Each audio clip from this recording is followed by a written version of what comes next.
It's been confirmed that the alpha playtest will be in June, but like all the sneak peeks I'm about to show you in this video, everything is subject to change. Now let's take a look at these sneak peeks that I get as an Antihero exclusive creator.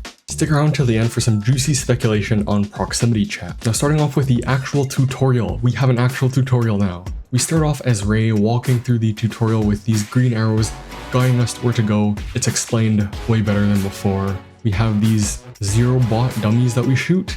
These are actually the dummies that we'll see in the lobby later on. Looks way cooler when you kill these enemy robots. They also have these finisher effects. Now when you pick up a relic for the first time, you get this cinematic cutscene. Look at that. That's the thumbnail of this video.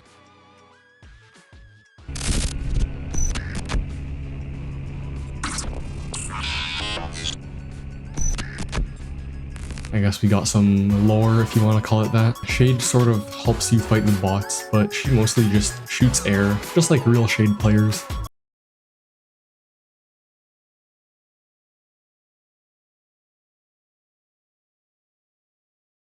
Very nonchalant. There's also another cutscene with Rush, and holy crap, Rush is so shiny I can practically see my reflection. I'm sure that will get updated later though.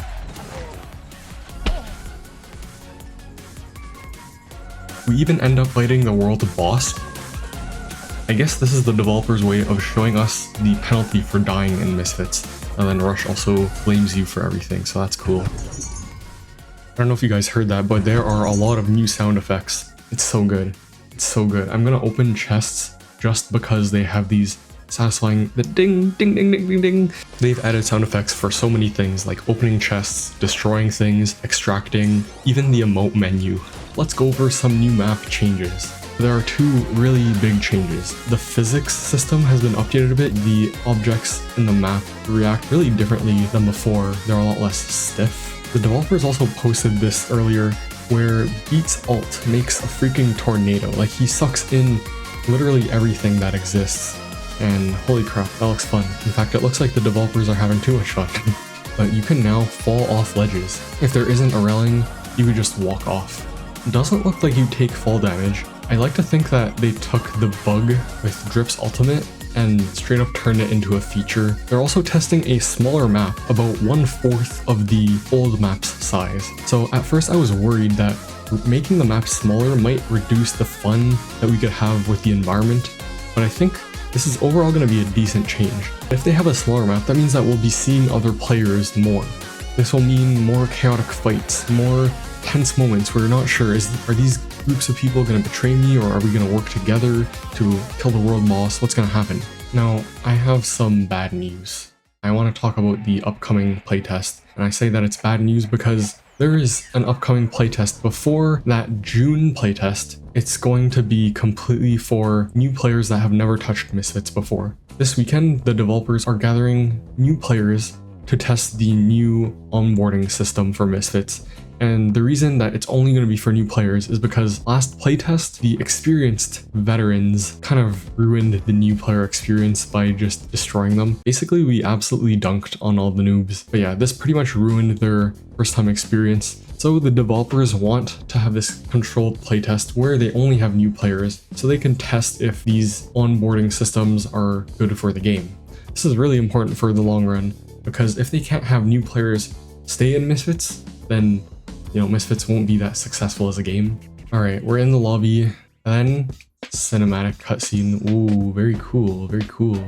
So as we first load in, you can see that there is an IHOP over here. IHOP and Misfits collab confirmed.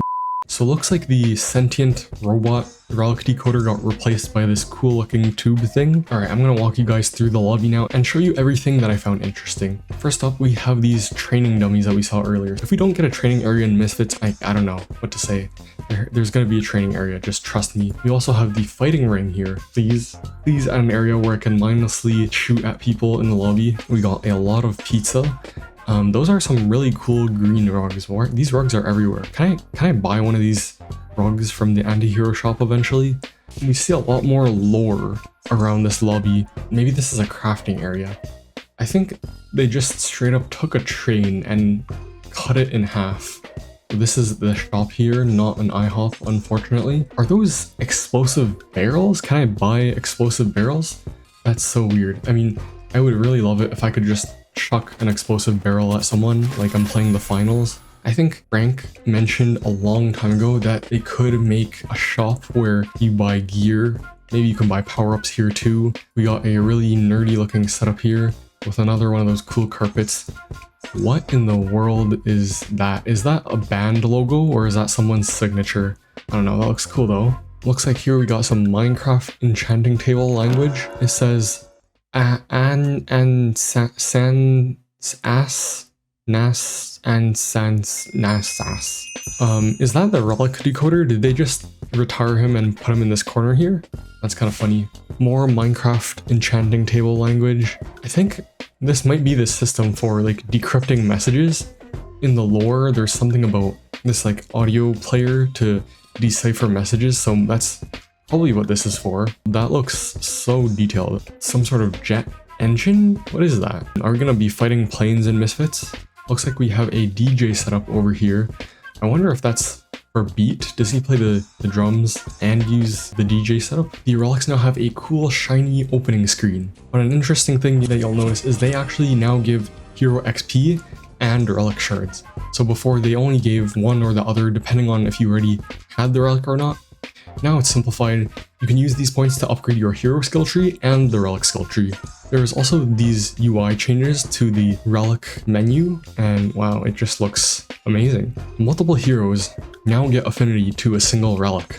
So this is actually a huge change. Originally, relics only had affinity with one character, which meant that if you wanted to be guaranteed that relic, you had to play one specific character. This change basically allows us to be more flexible with the characters that we play while still completing the relic collection. The skill tree interface also got upgraded, some new cool sounds and effects. What's really interesting is it doesn't show the upgrades unless you have some of the previous ones. This is definitely more beginner friendly. It'll help players understand that there's more to the skill tree than what they first see at a glance. I really liked the previous system where you can see the end game builds and sort of plan accordingly.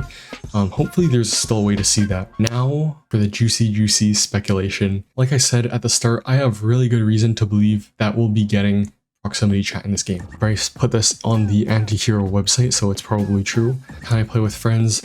Proximity chat. Misfitz includes proximity chat that lets you hear nearby players real time during runs. It's proximity chat. I don't know how else to say it. Maybe if they add this, I can finally tell people that I'm trying to just film a video and then they'll take pity on me. There are a couple more things that are coming in the alpha which I didn't talk about in this video because I already covered them here, so go check that out if you want to. Otherwise, you may be excused. See you next time.